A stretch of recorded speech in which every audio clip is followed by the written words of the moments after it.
when making revisions to a track after a feedback, how do we stop ourselves from constantly second guessing what we need to tweak, etc.?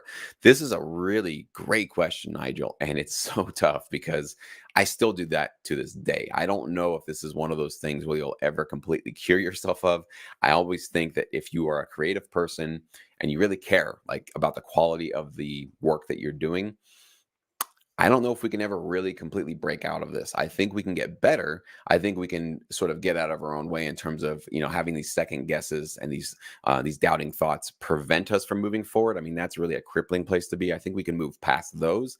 But in terms of having those thoughts of like, well, maybe this is all garbage I'm doing. Maybe I'm completely going in the wrong way. Maybe, the feedback I got from the pro that was, I needed to do this or this or this. Maybe I'm completely missing all of this. I don't think that's something to shy away from. I think that's something to actually embrace in a weird way, because it means that you actually care and you're actually a professional. Because I think somebody who's just, whatever, having a good old time, don't really care, just in it for the fun, so to speak, and not really trying to sort of better themselves with their careers and with their production approach, they probably don't ask themselves these kind of questions. They probably don't second guess themselves. So I would say try not to beat yourself up for having them. They are definitely just a part of the creative process, but always try to have your North Star. And what I mean is have some sort of a guiding principle that helps you make a decision when those second guesses and those doubts come up. Okay.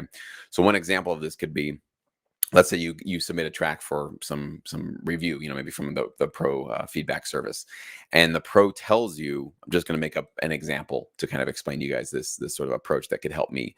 I'm feeling like I don't have a clear or I'm not getting a clear emotional focus from your track. So let's say that's the feedback you get from the pro. They say you've got a little bit of this optimism here, but then it kind of breaks down into this sort of sad, reflective part. So we're kind of all over the map here. Where do we go?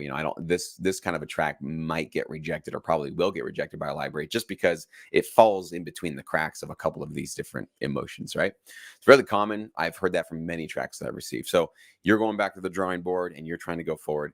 And then these second doubts, these second questions come up. And it's always like, well, okay, they said to get focused, but should I go in this direction? Because should I go in that direction? Am I going too far in direction? Am I going too far?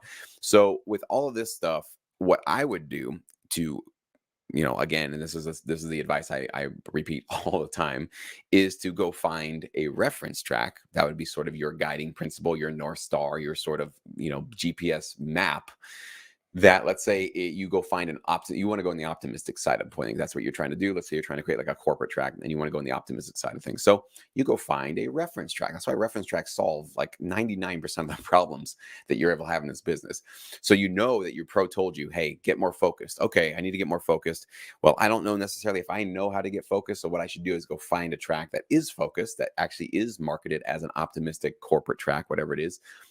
Get it up on my browser. If I can get a copy of it, great. But if not, at least have it up on another browser, another window, so I can listen to it back and forth. And that's what's going to be guiding me, is I'm going to basically be taking notes on what this track is doing and trying to follow in its footsteps. So usually a reference track can keep you always pointing towards where you really want to go. And that can actually help you. I think a lot of times it helps us to have something to compare what we're doing to actually start to notice the difference of how far away from it we are. So if you're composing without a reference track, which I know so many of my students still do, and it's one of these things where I'm just going to keep harping on this over and over again, because it's just, you don't have to be working this hard, guys. You really don't. But I'm going to keep harping on it, because when you follow in the footsteps of somebody else, it's basically keeping you from essentially just like stabbing in the dark. You're just kind of like what a lot of producers think they can do. And I'm definitely guilty of this. Okay. So I'm not trying to be on a soapbox preaching at you guys, but when I got started, I had a lot of pride, and it told me, you don't need to follow a reference track. Like, you're creative and you're a professional and you write amazing music. So why would you need to go follow in the footsteps of somebody who's been doing this before? Why would you want to copy, right? That's the sort of little ego starts to get playing in there. You're copying other people's music, and that's really not original, and that's really not cool. And you shouldn't do that. And you should really just 100% take inspiration from the ether, essentially, from wherever it comes from in your mind or in your soul.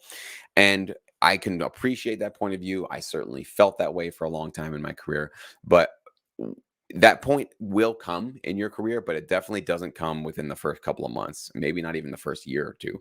If you're brand new, right? If you're brand new to this kind of world, with either producing and or just with sync licensing, it takes a long time before you get to that point where you can completely just complete open up a DAW session and start composing and just feel like, all right, I know I've been doing this so long. I know exactly what I want. I know exactly what I need. I know the sounds.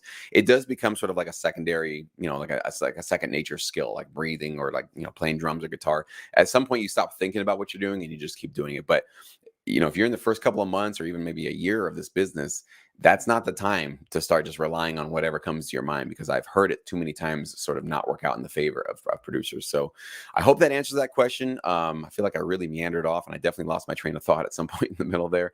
But it's a process, Nigel. There is no, can't snap your fingers. There's no course to take. There's no mind trick. It's just a process. You have to continuously work through it. I think using the reference tracks can certainly get you closer and closer to the point where you're like, okay, you do this enough, you get your tracks accepted by a library, you start getting placements, and then you start to build that confidence of like, okay, I got the system. It's working. Actually, what I'm doing is actually working. Then those second guesses and that, is this going to work or not? That starts to fade off a little bit more into the background. But again, it'll never completely dim out. We're all human beings. We're all going to second guess ourselves from time to time. And I think that's something that's good, because you could be going in the wrong direction at some point in your career. And isn't it good to have that sort of check in with yourself every so often? Like, am I completely off here? Am I going the wrong direction? So it's something to embrace, not to be ashamed of, for sure.